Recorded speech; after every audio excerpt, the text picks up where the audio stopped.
a shooting at the oldest Navy facility in the country, home to 15,000, including the Navy's top officer. Right now, we're confirming at least 12 fatalities. These are men and women who are going to work, doing their job, protecting all of us.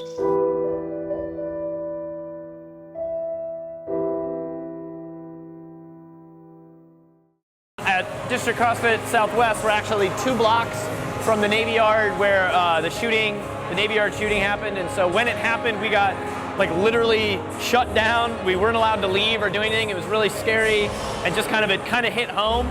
So the District CrossFit Charity Program was an event we're putting on for the first time this year, where we're getting CrossFit Games athletes, partnering them with what I call the Mortal Get CrossFit athletes, and trying to raise money for the TAPS organization to help out with tragedy assistance for our military. TAPS is the Tragedy Assistance Program for survivors. We provide long-term support to those who have lost a loved one serving our nation.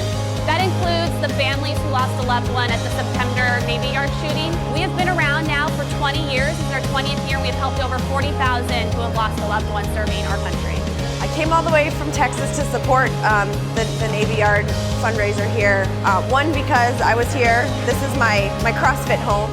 The Navy Yard shooting affected a lot of these athletes, and so being able to come back and just kind of help build something with them, hopefully that can be a yearly thing at this point. I was in the office in the morning. We heard a couple of gunshots, and fortunately my group and my team were able to make it outside before the gunman made it to our floor.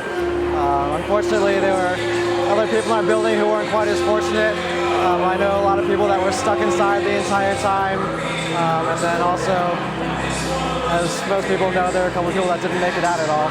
So I had this flood of text messages and calls from everybody here at District CrossFit, our coaches, our athletes, and then a bunch of other friends around DC, and it was pretty overwhelming, just knowing that people were thinking about you during that time.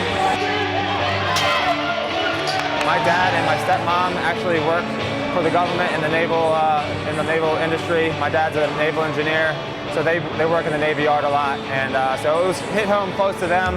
So it meant something to me as well in that aspect. So right when I got the email, I was jumping on board right away.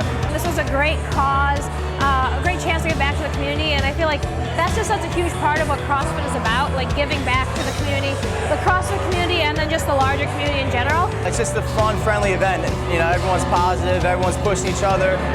You know, we just want to bring out the best in each person. I know we've raised, just in online donations and just registrations and stuff, we have a little over $3,000. And then we have a raffle today and donation table set up for TAPS, so we're hoping to raise some more too. That's really great that we want to do this for this community and for the families that were affected by the shooting at the Navy Yard. And I'm really happy to be part of this community that Andrew and Noah have built here at District CrossFit. And I think really fortunate to be surrounded by these people.